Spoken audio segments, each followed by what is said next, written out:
Welcome to TK's Thoughts. Today we are going to dive right into a couple of executive orders signed by President Trump yesterday, the 5th of May, 2025. And he signed an executive order to stop the gain of function research on our tax dollars. Now, let me just tell you what gain of function means. Okay, so gain of function is refers to some kind of a genetic research that involves altering an organism's genes to give it new or enhanced abilities. For example, you can make a virus more transmissible or able to infect different species, or giving a cell the ability to produce more of a certain protein, or modify crops to resist pests or tolerate drought. Well, that's what they say. All right, so let's take a listen. Thank you. Thank them for me. That's very nice. Yes, sir. We'll tell the speaker. We have a number of executive orders for your attention today, sir. The first relates to gain of function research. Gain of function research is a type of biomedical research where pathogens are adulterated, viruses are adulterated to make them more potent or to change the way that they function.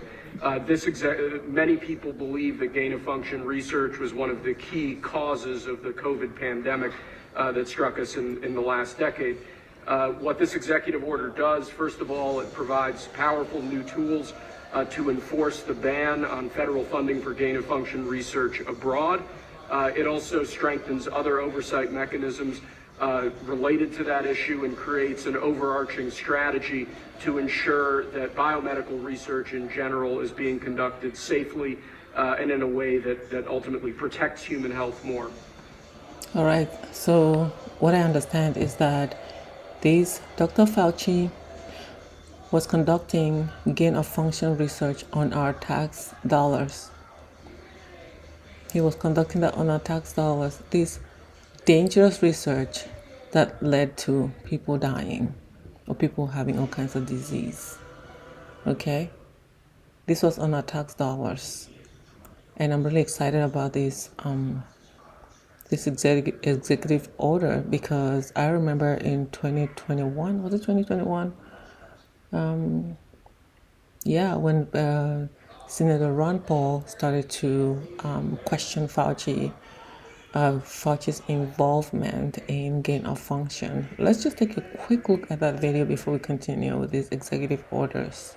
Of the NIH funding of the lab in Wuhan, Senator Paul, with all due Dr. Fauci, do you still support funding of the NIH funding of the lab in Wuhan? Senator Paul, with all due respect, you are entirely and completely incorrect that the NIH has not ever and does not now fund gain of function research in the Wuhan Institute. Do they fund Dr. Barrick? We do not fund. You fund Dr. Barrick's gain of function research? Dr. Barrett does not doing gain of function research, and if it is, it's according to the guidelines, and it is being conducted in North Carolina. You don't think inserting China. a bad virus spike protein that he got from the Wuhan Institute into the SARS virus is gain of function? That is. This man denied carrying out gain of function research. He's kind of right about that being carried out in North Carolina as well, because it's been research on that, and there was a report that gain of function was being carried out in North Carolina. But the COVID-19 virus was cooked in China, in Wuhan. He can argue all day, right? It makes no difference. Was it done on our tax dollars? Yes, it was, right? And we don't want that because it's harming people. It's a useless research. There's other things to do research on.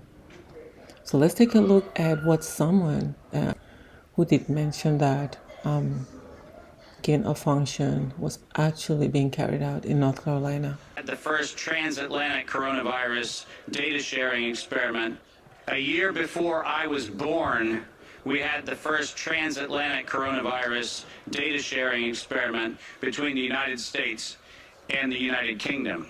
And in 1967, the year I was born, we did the first human trials on inoculating people with modified coronavirus. And in 1975, 1976, and 1977, we started figuring out how to modify coronavirus by putting it into different animals, pigs and dogs. Pfizer, 1990, the very first spike protein vaccine for coronavirus. As a matter of fact, every publication on vaccines for coronavirus from 1990 until 2018, every single publication concluded that coronavirus escapes the vaccine impulse. Because in 2002, the University of North Carolina, Chapel Hill patented, and I quote, an infectious replication defective clone of coronavirus. It means something meant to target an individual but not have collateral damage to other individuals. That's what infectious replication defective means. We engineered SARS. SARS is not a naturally occurring phenomenon. In 2005, this particular pathogen was specifically labeled as a bioterrorism and bioweapon platform technology. We have been lured into believing that EcoHealth Alliance and DARPA and all of these organizations are what we should be pointing to, but we've been specifically requested to ignore the facts that over $10 billion have been funneled through black operations through the check of Anthony Fauci and a side-by-side ledger where NIAID has a balance sheet and next to it is a biodefense balance sheet equivalent dollar-for-dollar matching that no one in the media talks about. So, this virus that they create in their crazy labs, when they were telling us to stay 6 feet apart. So that just means that you can't infect other people. I remember when I had COVID, I was diagnosed with COVID. And my husband and I still shared the same room and bed, and he never had COVID. That's when I knew the 6 feet apart was just nonsense. And our tax dollars were going towards these organizations, funding them. They need to get rid of DARPA. And any organization that is dealing with gain of function research. I am no doctor, I'm no scientist. I'm just paying attention to what's going on, or to what is being created that goes inside my body. I need to know. And I'm happy that our president is signing executive orders to stop this nonsense. Now let's get back to more executive orders in the pharmaceuticals with President Trump. It's a big deal. Could have been that we wouldn't have had the problem we had. A lot of people say that, sir. If we had this done earlier. Thank you. Okay, go ahead. Many actions that you've taken so far in this administration, sir, are related to onshoring manufacturing and onshoring supply chains. One of the most important supply chain issues we currently face as a country is our pharmaceutical supply chain. This is an executive order intended to promote domestic manufacturing of pharmaceuticals.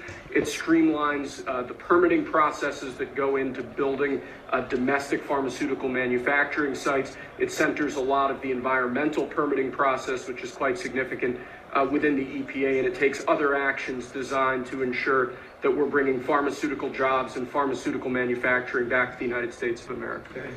I like that they're doing this. I like that they're doing this because with this current administration that's pretty strict, a good cabinet, the FDA is going to regulate in the proper way, because the FDA has been highly compromised. They have all these poisonous chemicals in our crackers, in our food, in our milk.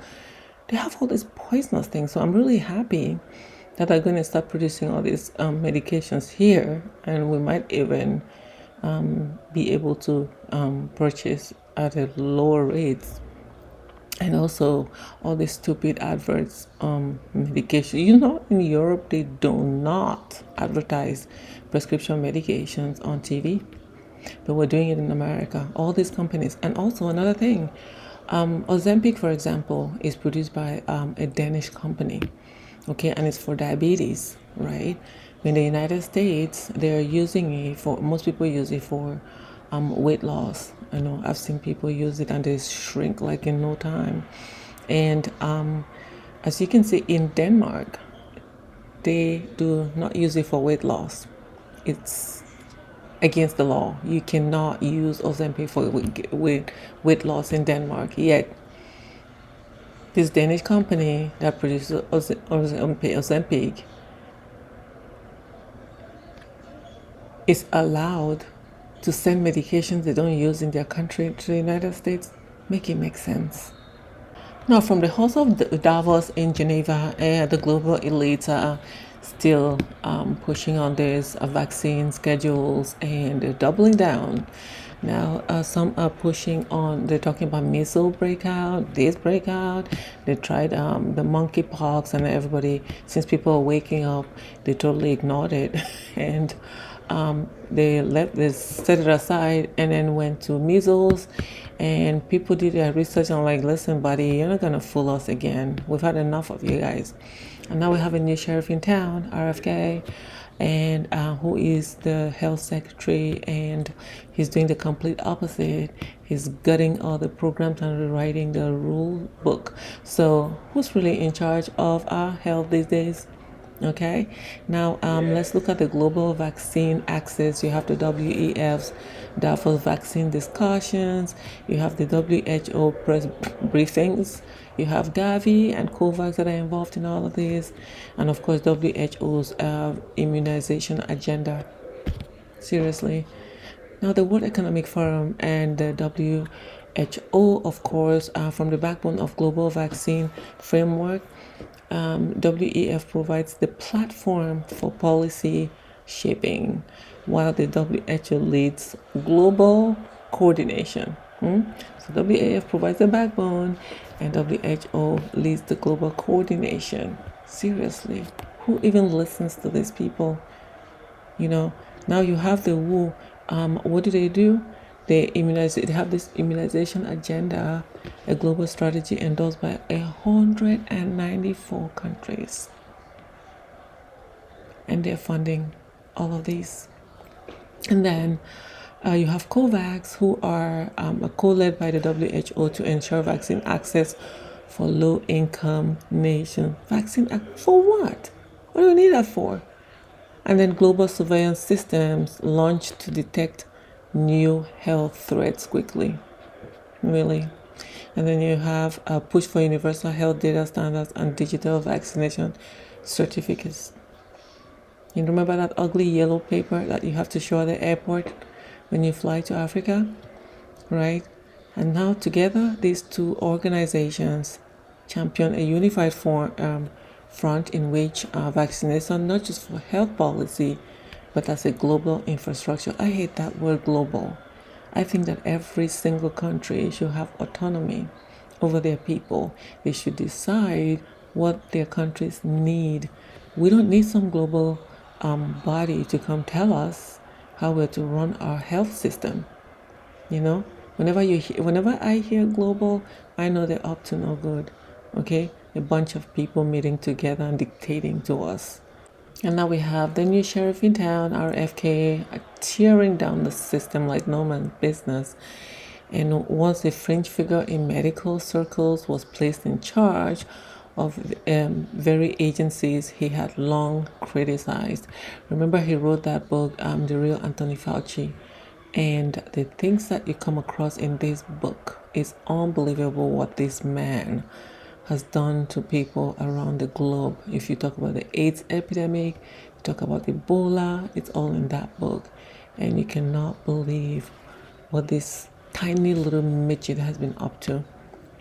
And the key actions, the things that RFK is planning to do is he's planning to revoke the U.S. participation in several WHO-aligned public health partnerships, and defunding research into vaccine uptake behavior, remove U.S. support for COVAX procurement, repeal digital vaccine record policies, implemented state-first health policies, state choose vaccines, not the feds. Gain of function studies the kind of science that is designed to make microbes and pathogens more virulent, more transmissible, and more deadly. It was in this country, they started doing it in 1947, the military and the intelligence agencies, in order to develop bioweapons. In 1969, President Nixon banned it all, shut down Fort Detrick, shut down all the That's exactly what Dr. David Martin said in the previous video, where he did mention that it was a bioweapon. labs. That ban, and then signed the Bioweapons Convention. That ban lasted till 2001.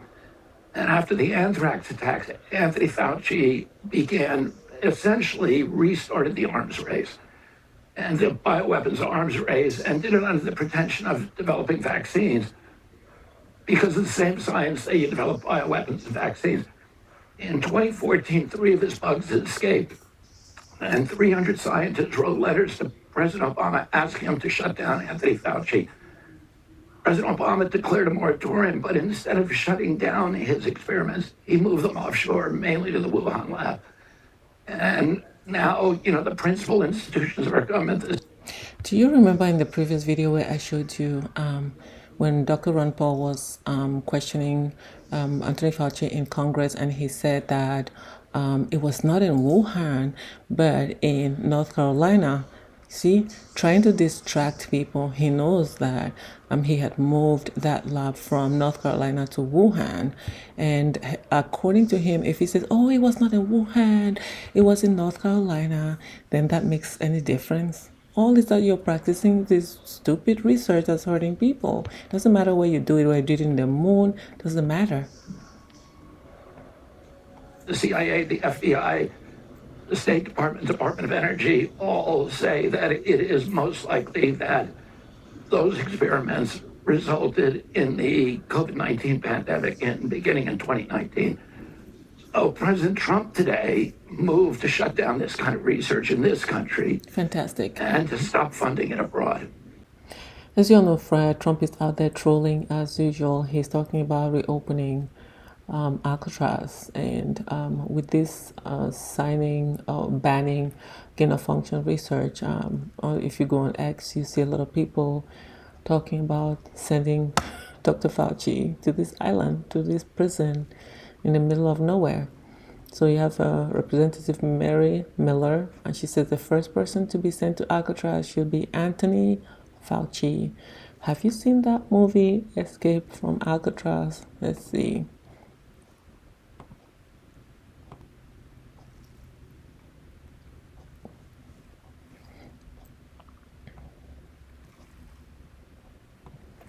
You see Escape from Alcatraz. If you see here, you have these 3 prisoners that escaped from this island in the middle of nowhere.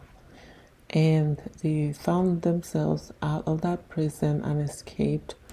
But no one knows up to this day how they escaped and whether they did make it out alive. And there was a report that they found their clothes or their gear on the island, but no one knows what happened to them. I'm so happy that they're stopping this research, and they're going to focus on providing good health care to Americans, and I guess the world at large. America has a ripple effect on most countries, and if these health programs do succeed and Americans experience better health, then I think other countries are going to follow suit. And with this, especially the food and the water, I don't understand why they put all these chemicals in food. And now you have the Bill Gates Foundation talking about Beyond Meat type food. What in the world is Beyond Meat?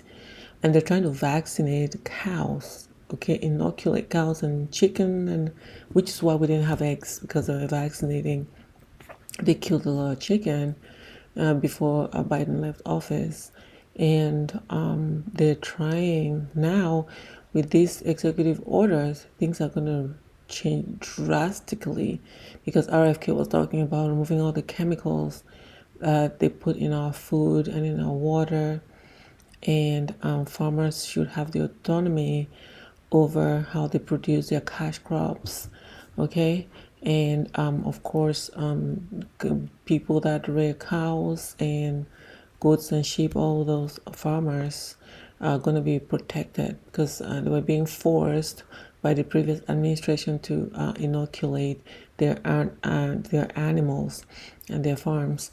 And there's so much going on with these vaccines. There's research being done on the relationship between autism and vaccines, and we'll see once they're done. And these are things that we've been talking about for years, and now everything is coming to light. I'm glad people are waking up. They're seeing what the pharmaceutical industry is doing to we the people, and they're also seeing who the perpetrators are. Okay, WHO and those idiots sitting in the World Economic Forum and Bill Gates Foundation, these people are pure evil, and I will say it. I don't care. These are people are pure evil, with the type of poisons that they want to put in your body. Okay? Well, ladies and gentlemen, that's all I have for you today. I hope you found value in my videos. If you did, leave a comment, like, or subscribe to my channel. Enjoy the rest of your day and keep reading, keep listening, and most importantly, keep an open mind. Bye-bye.